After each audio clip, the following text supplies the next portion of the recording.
Good evening and welcome to World Talks, where every word matters. My name is Anna Kalczyńska. Hello.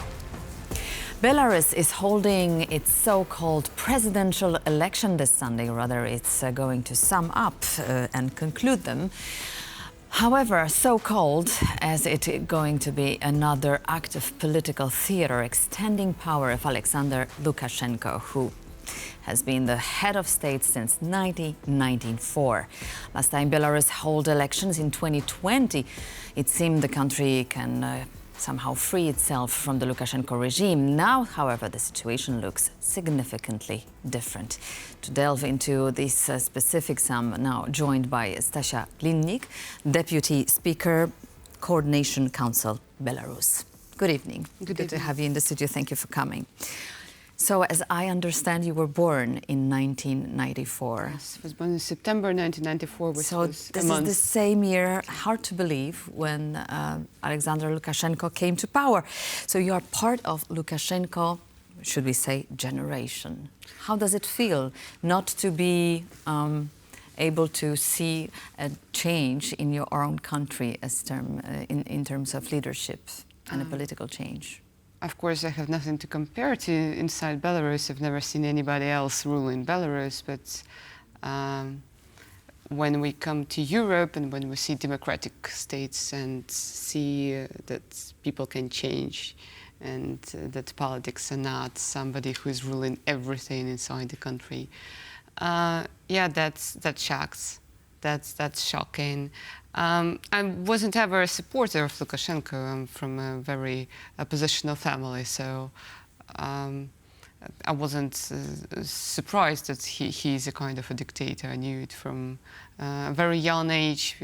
I was 5 when I saw people beaten in the streets for the first time because my house is in the center and the police cars were parking inside the garden of my house. So yeah, it was not a surprise who he is for me, but it was a surprise how it's to stay in a country where presidents can change. Exactly. So what is Lukashenko's perception by young Belarusians? I don't think he cares about young Belarusians or old Belarusians or any Belarusians at all. Only people he cares about are special forces that are supporting his power. All the people that are close to him, we call them all a criminal band. Yeah, so he only cares about himself, his family, and those who support him, very close to him. I know, but I'm talking about the very generation, the young generation. Is there a hope between the young people in Belarus? Of course there is. There is always a hope, but it's hard to find a person now in Belarus that imagines his or her future inside Belarus. Everybody is dreaming to leave because of what's going on. We don't know when we will win, what are the future prospects for people there. We are not only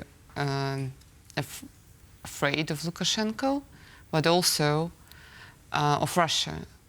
And Belarusians don't want to be a part of Russia. And it seems like on all the geopolitical crisis that is going on, it is highly possible that Russia could have Belarus as a complementary prize during the peace talks. And this is something we want to prevent.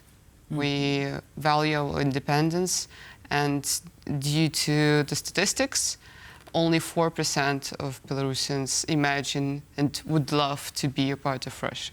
So 96% are against.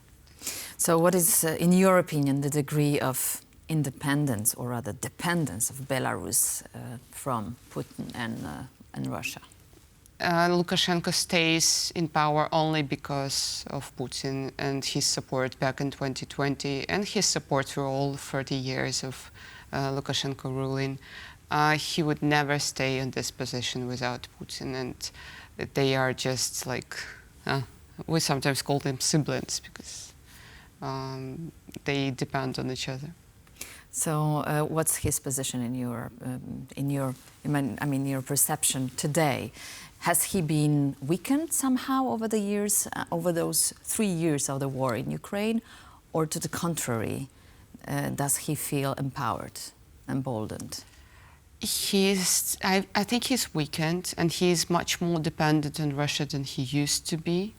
And he's getting old. We see that 70, right? Yeah, and we see that his health is not really good. All of the latest videos of Lukashenko show that he gained weight. He hardly breathes. He looks really old. So there is always a chance that he will just die. But I don't actually think that it will solve all our problems until Kremlin exists and Putin exists. And how about any possible successors of Lukashenko? Does he have any political figures that he surrounds himself with who could possibly one day replace him or substitute for him? As I remember, for the whole 30 years, there were tons of predictions about people that are around him and that could possibly be somebody he's growing to be instead of him. And every time when such person would achieve just a little, love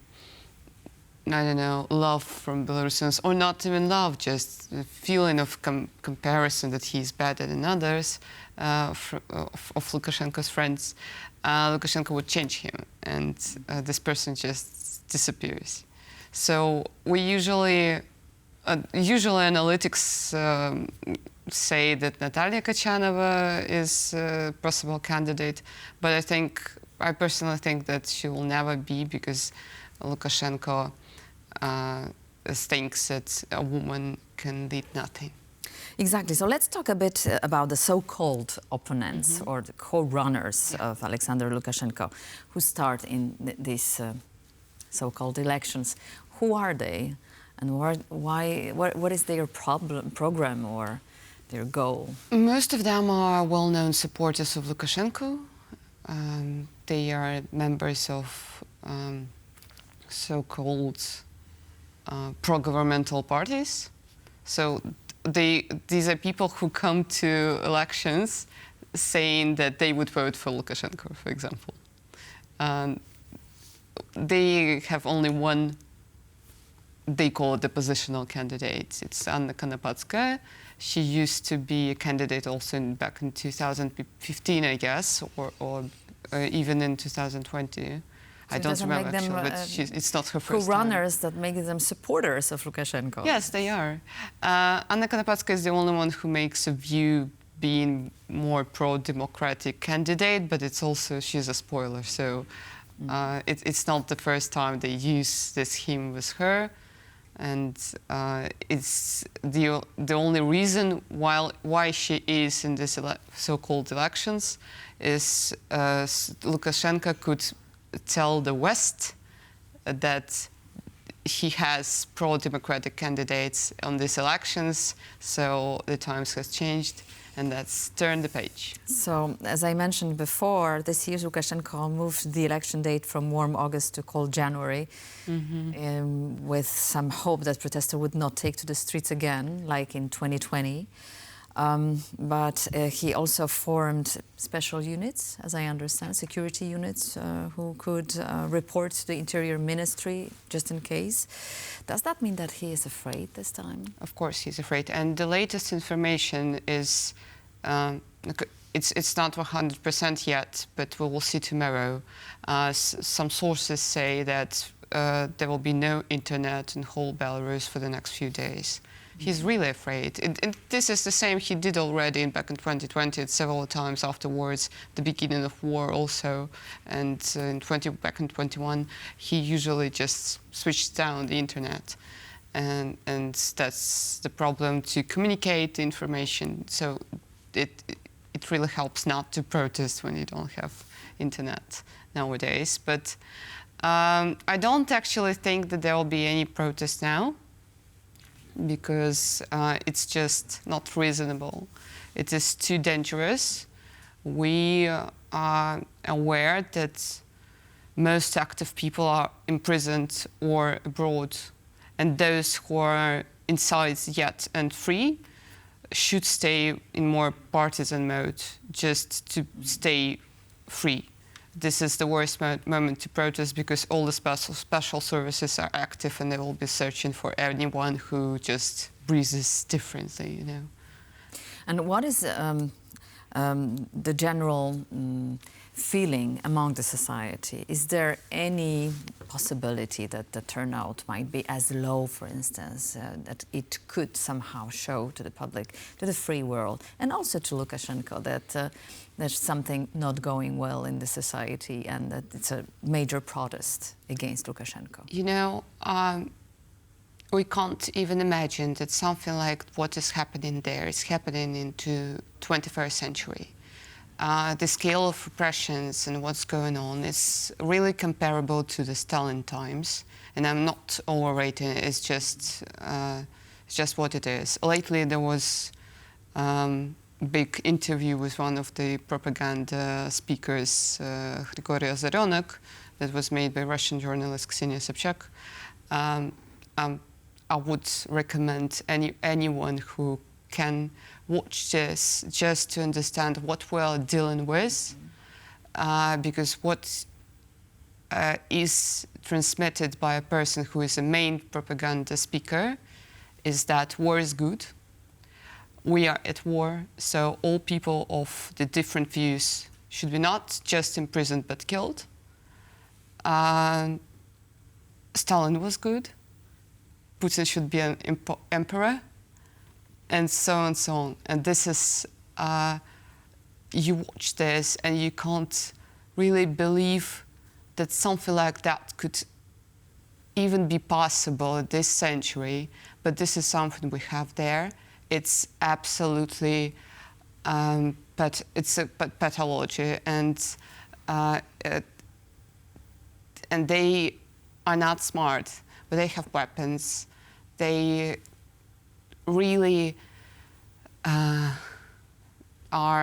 like the worst animals that you can meet. And this is an emotion of fear inside the country. When you constantly, for example, you constantly live in a flat with your family, you go to work, but someday, 4 years ago, you've been to protest, for example, you still haven't been caught. That means that every day of your life, you'll be waiting for this knock at your door of the special services to take you away from there. So where does Lukashenko take the power from? What does he rely on? Is it just Putin, or are there other forces inside the country as well? Because as I imagine, the whole political spectrum is basically opposing him. The society is against him. So where does this power come from? It's KGB, OMON, Gubopik, and all other special services. Security services, yeah. And military. Yeah. Maybe not even, military is not that much into it. Mainly these are police services. All right, now we heard that Lukashenko recently, in an attempt to walk this fine line between the West and the East, he has recently released 8 political prisoners ahead of the election. So does that gesture mean anything to you? Why did he do it? He does it to show West that he's good. You can speak to me. You don't need to speak more to Tikhanovskaya. You can speak to me again. Let's turn this page. But at the same time, people still are arrested, and the repressions go on. There were much more people arrested that were freed during a couple of last months. So it doesn't change anything anyway?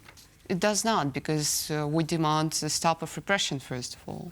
Of course, freedom for all political prisoners. And it feels like he's just freeing places to take some new people, you know, just because prisons are full. Thank you so much, Stasia Glinnik. So stay tuned to TVP World for more coverage on Belarus and on the election, which is going to conclude this Sunday. We will be reporting on this very closely. Thank you so much for coming to the studio. Thank you. And that's it in this edition of World Talk. Please stay tuned to us as more interviews and comments are coming very soon.